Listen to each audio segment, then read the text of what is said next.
Bertemu lagi kita dalam pembelajaran Bahasa Indonesia kelas 7. Apa kabar kalian hari ini?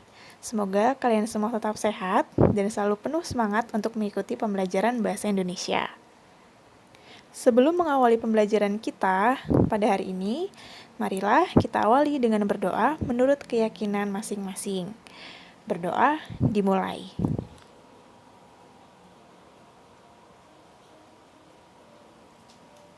Berdoa selesai.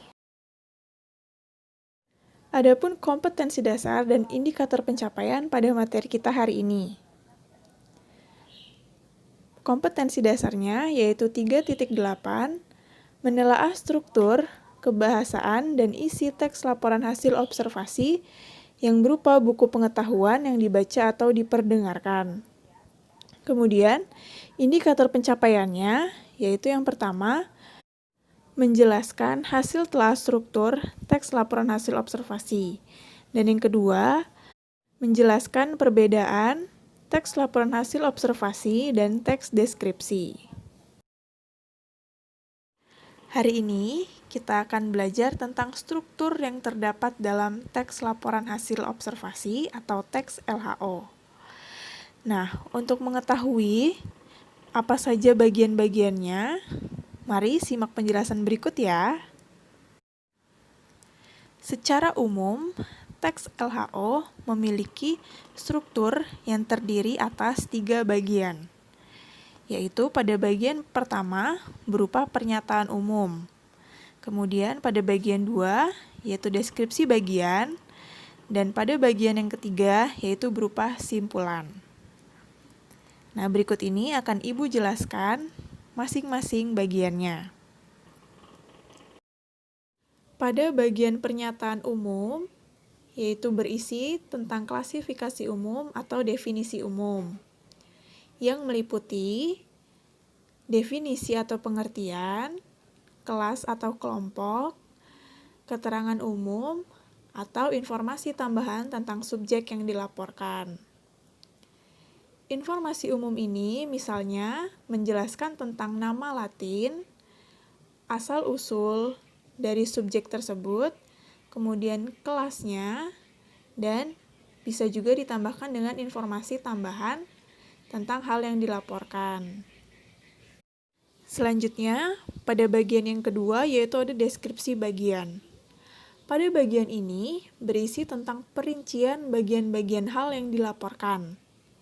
Misalkan, kalau kalian mau meneliti tentang binatang, maka deskripsi bagiannya akan mencakup tentang ciri fisik, habitat, makanan, hingga perilaku binatang tersebut.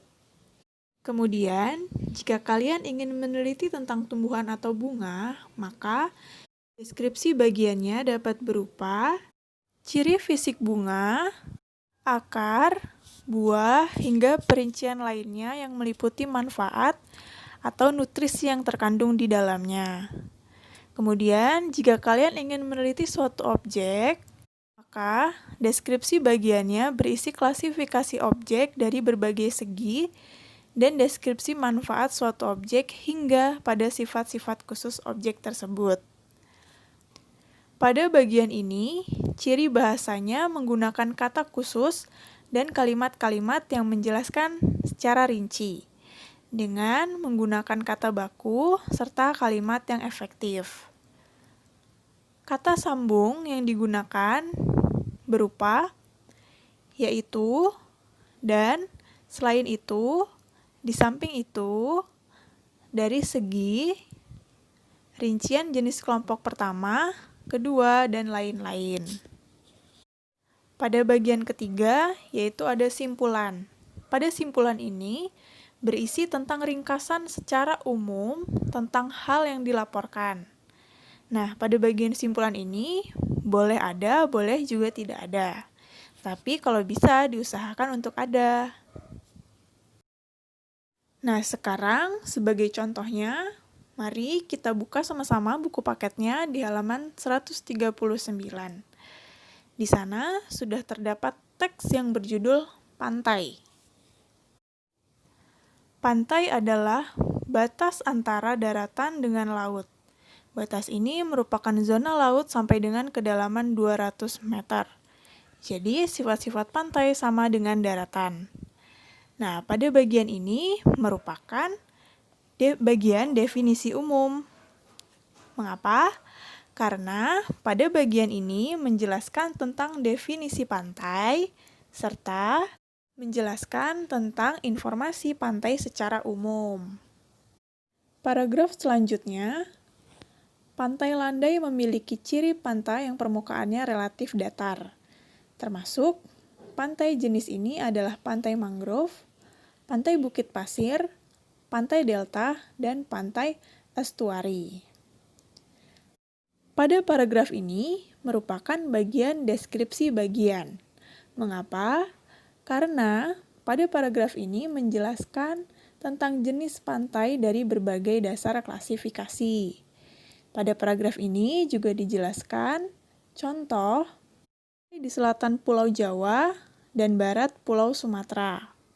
Dijelaskan juga tentang pantai karang yang terjadi jika di dasar laut sepanjang pantai terdapat terumbu karang. Misalnya, pantai di Pulau Sulawesi, Maluku, dan Nusa Tenggara. Pada paragraf selanjutnya, juga masih termasuk deskripsi bagian. Mengapa? Karena coba kita lihat paragrafnya. Pada paragraf ini, menjelaskan tentang manfaat pantai. Pada paragraf terakhir ini merupakan bagian simpulan.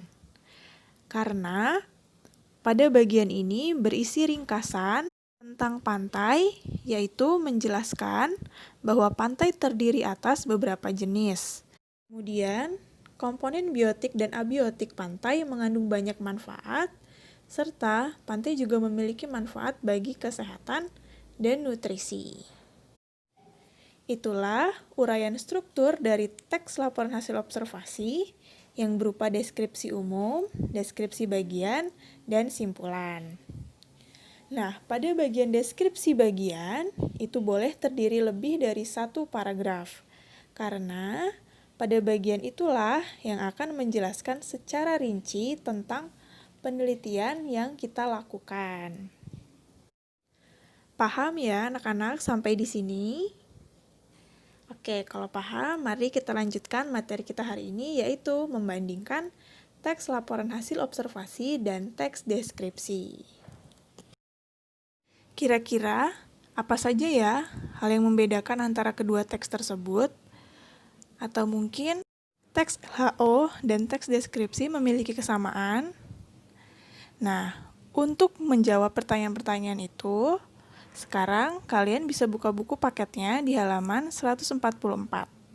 Di sana sudah terdapat teks yang berjudul Si Piko Kucingku. Dan juga buka di halaman 142, di sana sudah terdapat teks kucing. Nah, silahkan kalian membaca kedua teks tersebut. Selama kalian membaca, video ini boleh dijeda. Kemudian nanti, jika kalian sudah selesai membacanya, boleh dilanjutkan lagi videonya. Selamat membaca!